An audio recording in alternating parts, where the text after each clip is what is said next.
زندہ ماں کو مردہ قرار دے کر بچوں نے انشورنس کمپنی سے 25 کروڑ روپے بٹور لیے۔ ملک کی تاریخ کا انوکھا ترین کیس جس نے تحقیقاتی اداروں کو بھی پریشان کر دیا۔ السلام علیکم ناظرین، آپ دیکھ رہے ہیں حکمت عملی نیوز اور میں ہوں رامش منہاس۔ ویڈیو میں آگے بڑھنے سے پہلے ہماری آپ سے گزارش ہے کہ آپ ہمارا چینل سبسکرائب کر لیجئے تاکہ ہمارے اس نئے چینل کو گرو کرنے میں آپ ہماری ہیلپ کر سکیں۔ شکریہ۔ تفصیلات کے مطابق FIA anti human circle Karachi میں گزشتہ روز ایک دلچسپ مقدمہ درج ہوا ہے جس میں منی لانڈرنگ کی دفعہ بھی لگائی گئی۔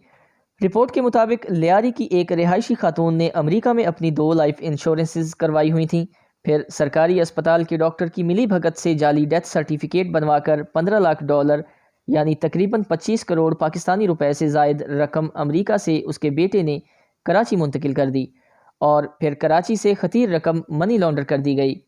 تفصیلات کے مطابق گزشتہ روز عدالت میں جمع کروائی گئی FIR نمبر 375/2020 جو انسپیکٹر اسٹیفن نے درج کی ہے کے مطابق مذکورہ تحقیقات انکوائری نمبر 418/19 کا مدعی کراچی میں امریکی قونصلیٹ کا assistant regional security officer Scott جیجس ہے۔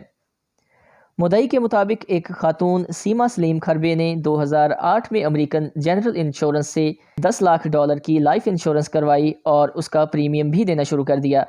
اس کے بعد اس خاتون نے میٹ لائف انشورنس سے دوسری لائف انشورنس حاصل کی اور پھر پاکستان آ گئی۔ یہاں آ کر اس کی بیٹی فاریہ سلیم کھربے نے 2011 میں لیاری جنرل ہاسپٹل کے ڈاکٹر حسن اختر اور سیکرٹری یونین کونسل ممتاز علی عباسی کی ملی بھگت سے جعلی ڈیتھ سرٹیفکیٹ بنوایا کہ سیما کا انتقال حرکت قلب بند ہو جانے سے ہو گیا اور اس کی لاش ہسپتال لائی گئی۔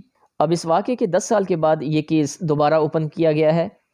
اب دیکھتے ہیں کہ سیما کو سزا ہوتی ہے یا امریکی لائف انشورنس کے ہاتھ کچھ نہیں آئے گا۔